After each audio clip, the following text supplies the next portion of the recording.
Hey there, environmental science class. Okay, welcome to my lecture on Chapter 8, the human population. Once again, this chapter is about 51 slides, I believe, with this chapter. So again, we will do it in two parts. This will be part one, and of course, part two will be coming after. So make sure to watch both versions, part one and part two.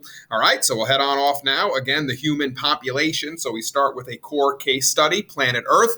Population 7.5 billion. Actually, it's more than that. And I'm going to show you a live world population clock once I get through these first two slides. So, from the evolution of Homo sapiens to a total population of 2 billion took about 200,000 years. All right. So, what that means is as we first evolved into Homo sapiens, it took about 200,000 years to get to 2 billion Homo sapiens, or 2 billion people on the planet. It then took less than 50 years to add another 2 billion people. It then took only 25 years to add the third 2 billion people. And then 18 years later, the Earth had 7.5 billion people and actually is approaching 8 billion people as we speak. So, moral of this case study, our population growth was very slow for many thousands of years. And then really in the last 100 to 200 years, our population has boomed. And this chapter is going to discuss the reasons why the human population has exploded in the past 100 to 200 years. So some of the factors impacting the rapid rise of human population that we will discuss more of in this chapter. The emergence of agriculture increased food production, right? So in the early days, we were hunter and gatherers, and so it was tough to find food sometimes, which led to deaths via starvation. Well, obviously, the emergence of agriculture increased the food production and allowed more people to live, increased our carrying capacity. We'll talk about that in just a bit. Technologies help humans expand into almost all of the planet's climates and habitats. All right. So basically, what are we talking about? We're talking about air conditioning. We're talking about heat. Okay. It was very tough to live in Alaska a couple of hundred years ago, 500,000 years ago. Right. But now you can live up there because we have heat. We have indoor lighting, things like that. Drop in death rate with improved sanitation and healthcare. Okay. We're going to talk about this a bunch. This is very important, really, in the last 100 to 150 years. Improved healthcare, improved sanitation, meaning running water, flushing toilets in people's homes, things like that, has led to a extreme drop in the death rates. And then the question: what is a sustainable human population? And that's what we're going to discuss too as we go through this chapter. So I want to show you this world population clock. You'll notice the web address up top here, worldometers.info, if you're interested in kind of checking out this website yourself. It basically keeps a tab on the current world population. So as you can see, 7.9 billion people at this point, and we are rising every second, as you can see. You'll notice births today, deaths today, all right, the population growth just today. And then, of course, this is the year here. And then going down a little bit shows us our three biggest countries by population: China, India, and the United States. And we're going to talk more about this as we go through the chapter as well. All right. So again, I kind of like to start off with this because this really sets the stage for what we're going to be talking about here. And again, world population 7.9 billion people as we speak, and it is still climbing. All right, back to the notes. Give it a second here to load out. I'll move this down to the bottom so it doesn't bother us. Okay. All right. So moving on.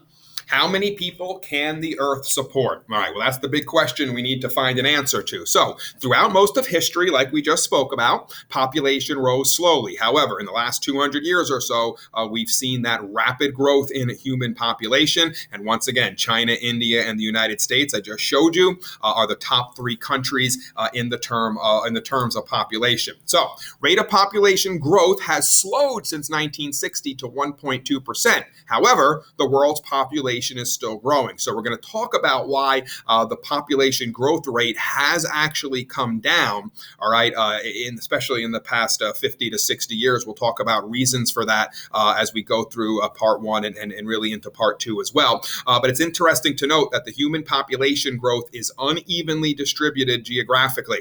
Very important to understand that only 2% of that population growth I showed you on the world clock, the world population clock, only 2% of that, of those numbers that are being added are coming from more developed countries like the United States, like Europe, like Canada. 98% of the human population growth right now is coming from the less developed countries. So like Bangladesh, India, countries like that are not as developed as us. And we'll talk about why that is the case as we go through this chapter. People are moving from rural into urban areas. Okay, so that's something also you want to make a note of. People are moving out of farmlands and into cities. And that's going on around the world. So what we show here is the basically the human population size with the population growth rate. Red is real numbers, and then blue are projections. And what you're seeing here is that the population size continues to rise even though the population growth rate is actually declining. So why is that the case? Well, what we're going to learn is that less people are dying. So the death rate is much, much lower as well. And as a result, even though the population growth rate is going down, people are living longer and healthier lives, and therefore the population size continues to increase. So again, this chart says by 2050, we'll be approaching 10 billion people. But let's see, we're at 2023 right now. And kind of about where we are, right about 8. All right. So I guess you could say that this chart is actually making some sense. So again, that's where we will go. So even though the population growth rate decreasing, the population size still increasing, and that's because less people are dying. And again, we'll talk about the reasons for that coming up. Here is your human population growth. Again, population in more developed countries in the yellow here, population in the less developed countries in the blue. Again, the dotted lines are projections. And once again, what we are seeing here is that the more developed countries actually are kind of not seeing a huge increase in the population, or at least the more developed countries aren't adding that many people to the world population. It's the less developed countries that are adding all those people to the world population. We'll talk about why, and we'll talk about how we can hopefully lower that number in the less developed countries. So, Science Focus 8.1, how long can the human population keep growing? Many differing views, all right? So we have already exceeded tipping points or planetary boundaries. That's one view. The main problem is the rapidly growing number of people in less developed countries. We just spoke about that. Main problem is the overconsumption in more developed countries. So again, these are all differing views of what the issue is, right? Some have say we already reached those tipping points. Some say the main problem are the less developed countries. Some say the main problem is overconsumption in the more developed countries. And technological ingenuity will help find substitutes to resources we are depleting. That's another view that hopefully will increase the carrying capacity of the planet for human beings, right? By using our technology to try to increase that carrying capacity. Proponents of slowing the population growth say these things, that the basic needs for 1 billion people are not being met at this point on the planet. That means basic food, basic housing, things like that. So if we're already at 1 billion not being met, we keep adding to the population. Unfortunately, that number will go up. Death rates could increase significantly, and a population crash could result if we continue the excessive population growth. So what this is saying, and we looked at this a little bit in your lab, and we looked a little bit about this in the previous chapter, that what happens is as the death rates as obviously the population increases and gets over that carrying capacity, it could get to a point that we really can't support the people on this planet, and then the death rates would increase significantly, and there could be a population crash that results. Therefore, we should start slowing our population. Again, that's what proponents of that are saying. As China, India, and Brazil increase their ecological footprints, greater resource use and environmental degradation may result. Again, these are those developed countries that are developing. They're underdeveloped now, but they're developing. developing. So as they continue to develop and use greater resources like we are and like Europe are using, there could be some huge problems with environmental degradation, even more environmental degradation than we are seeing right now. So human population growth and natural capital. As the human population grows, so does the global human ecological footprint. Okay, we spoke about this. So here is your carrying capacity. Now, when it comes to humans, we call it the cultural carrying capacity. It's the maximum number of people who could live in reasonable freedom and comfort indefinitely without decreasing the ability of the earth to sustain future generations. All right, so that's what we have to try to find, the cultural carrying capacity. And we need to use our technologies to try to increase that carrying capacity if the population is going to continue to grow in the way that it is growing now, okay, with us approaching 8 billion people on the planet. We need to figure out a way to increase our cultural carrying capacity. However, we are, by having all these humans on the planet, we're obviously dealing with a natural capital degradation, right? So we're altering nature to meet our needs. So once again, understand this chart, have a few to pick off if you have to use them in an FRQ. We're reducing biodiversity for reasons we spoke about in previous chapters. We're increasing increasing the use of net primary productivity. Okay, so there may not be enough of that NPP available if we continue increasing the use of it. We're increasing the genetic resistance in pest species and disease-causing bacteria by using pesticides, and more on that coming up in a couple of chapters when we talk about agriculture. We're eliminating many natural predators, which screw up or mess up basically the ecosystem in that area. We're introducing harmful species into natural communities, using some renewable resources faster than they can be replenished. We're disrupting natural chemical cycling and energy flow, and we're relying mostly on polluting and climate changing fossil fuels. So we're doing all of these, we're altering all of nature to meet our needs, but unfortunately we're degrading the Earth's natural capital in the process, and we have to figure out ways to stop that. So what factors influence the size of human population? So we need to know the factors that influence it in order to maybe curb the human population. So population size increases through births and immigration, right? So obviously you have a child, you increase the population size. If someone immigrates into your country, then obviously you're increasing the population size that way. Population decreases through deaths, obviously, and through emigration, meaning people leaving a country and going to another country. People leave your country, well, then obviously your population size is going to decrease. Key factor that determines the population size, the average number of children born to a woman in a population. And this is called the total fertility rate, okay? And we're going to have to understand these terms. So the human population can grow, decline, or stabilize. We'll talk more about that total fertility rate in just a second. So population change equals births plus immigration minus deaths plus emigration, right? So if you have more births and immigration, you'll have a positive number here. Your population will increase. If your deaths plus emigration is greater, then obviously you'll have a negative number here and your population will decrease. All right, what is the crude birth rate? The crude birth rate is the number of live births per 1,000 people in a population per year.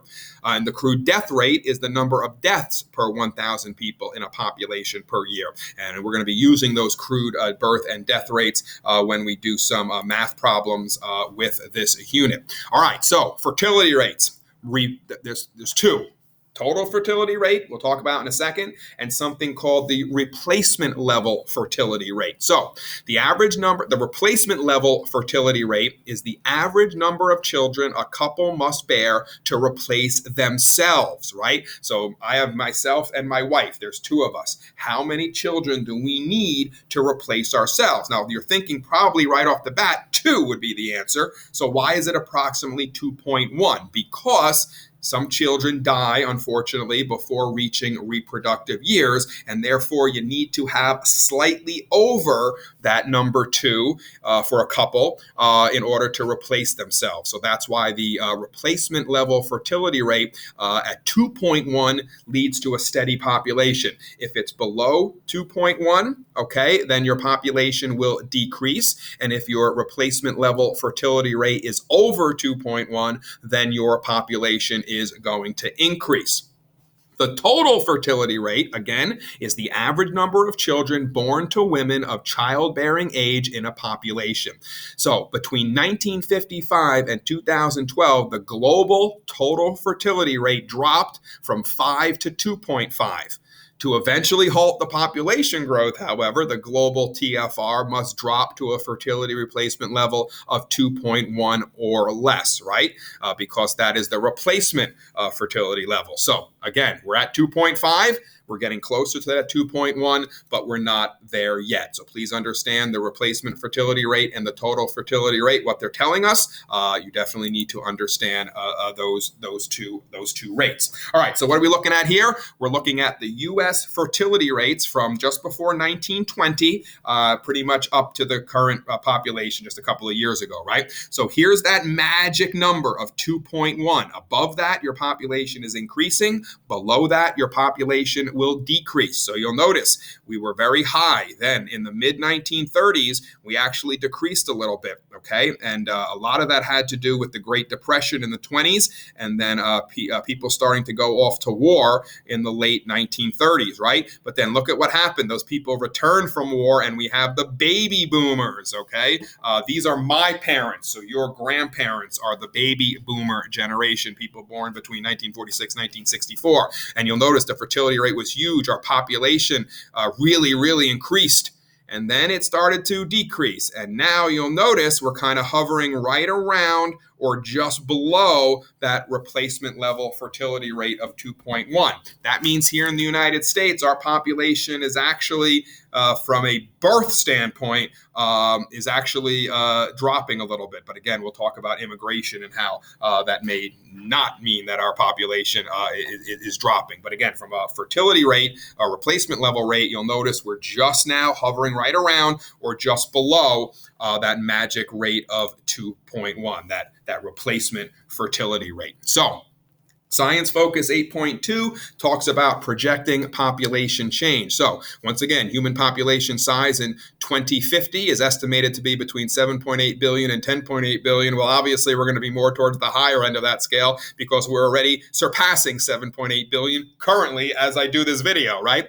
So we're headed more for that 10.8. Factors influencing the range of estimates. So there is a large range.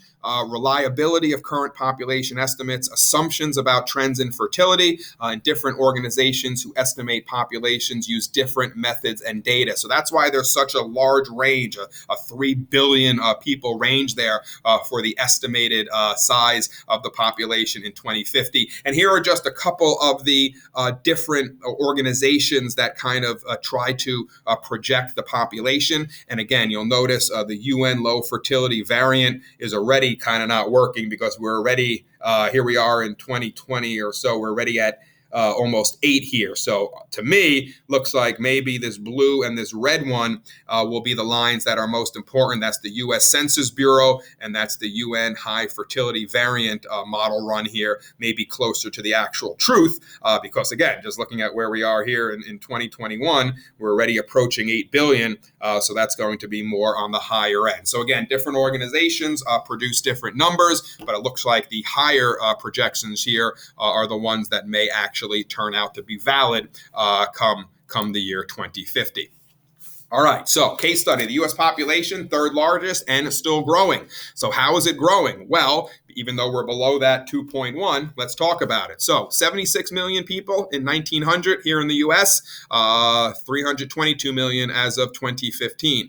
The drop in the total fertility rate in the U.S. Has happened. I showed you that chart, and that means the rate of population growth has slowed. However, 40% of the total U.S. population increase in 2015 came from legal immigration. So Our population, the U.S., is increasing mainly because of the immigration part, not the births part. Remember, it was births plus immigration minus deaths plus emigration. So our population here in the U.S. is growing, but not because of the births, right? Our TFR, total fertility rate, actually dropping or is right around that replacement fertility rate of 2.1. It's the immigration. It's the immigration that we're seeing here in the U.S. That is adding to our population. And obviously, if you watch the news these days, you know immigration is a huge topic out there, fought by both sides of the aisle. All right, and this is one of the reasons why it is such a hot topic. So that's what we're looking at here. All right, you'll notice this is the U.S. population from 1820 to, again, pretty close to the present. And you'll notice the population kind of up and down in the 1800s. Then in the 1900s, we kind of had an increase. Then in 1914, they had new laws that restricted immigration. That caused the population to drop, right? Because the immigration part of that formula was lower. Then we had the increase. Then that Great Depression that I showed you decreased the population. And now seems to be the large increase since 1989. You see this spike here and then kind of staying high. This is the result of the Immigration and Reform Act of 1986, which granted legal status to certain illegal immigrants who could prove that they were living in the country before January of 1982. So basically, the Reform Act of 86 allowed all these people who were living here illegally to become legal citizens, and that caused the population of the legal citizens in the U.S. to expand rapidly. All right, so just keep a note of that. Again, large increase from 1989, result of the Immigration and Reform Act of 1986. All right, so this begins to talk about what we're going to talk about more in the next part of this is to why our total fertility rates are dropping here in the U.S. You'll notice these, along with other things this chart is showing us. So you'll notice yellow is 1900, blue is 2000. So life expectancy has increased 30 years. And that's obviously keeping the population high, right? Married women working outside the home. Look how many are working outside the home as of 2000 compared to 1900. What we're going to talk about is empowering women actually allows the fertility rate to drop. So if we can educate women and put them out into the workforce, again, we're doing a great job here in the U.S., but that's not the case in other countries, especially those developing countries. So we're going to talk about the reason those developing countries are seeing so much of an increase in population is because they're not empowering their women. They're not allowing the women to get educated, to get jobs. Basically, the women stay at home and just give birth, right? And we need to change that if we want the population to stop growing. High school graduates, all right? Look how many more as of 2000. That's another thing we'll talk about. Education usually causes the fertility rate to drop. People who are educated usually don't have as many children as people who are uneducated. Home with flush toilets, that's that increase in sanitation, right? Look at that, 1900, only 10%. As of now, most people in the U.S. have flush toilets in their homes. That, again, reduces disease, and that will increase or decrease the death rate, which will increase your population. Again, look at that, homes with electricity, almost 100% now. People living in suburbs has increased. Hourly manufacturing job wage has increased. Again, getting more people to work. And that, when you're working, usually, again, if you're working, you're not sitting at home giving birth or having babies, right? So that's the idea here. Get people out working, and then they do other things, but give birth to babies. Homicides per year has increased. So that's actually a negative since this is the 1900s. I guess if you have more homicides, you will lower the total population as well. But obviously that has nothing to do with the fertility rate. All right. So just some interesting things to know. And again, we'll talk a lot about this as we head off into part 2. But again, just to show you that what we're doing now compared to a little over 100 years ago.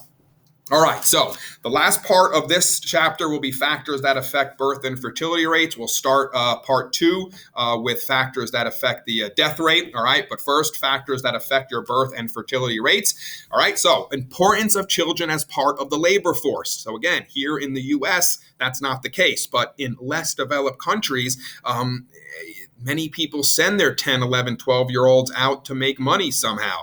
It's horrible to think about, but in less developed countries, you have to survive any way you can. So families want to have more children because those children can then go out into the labor force and make more money for the family. So the more children you have, the more dollars, or in whatever currency you're using in whatever country you're in, you'll get more of that coming back. Cost of raising and educating children, that actually reduces the birth rate in many developed countries like the US, right? It costs so much to raise and educate kids. I mean, I have 2 kids. I can't afford more than 2 kids. I'll be perfectly honest with you. Even if I wanted more, I really can't afford more. They have to go to college. You have to support them.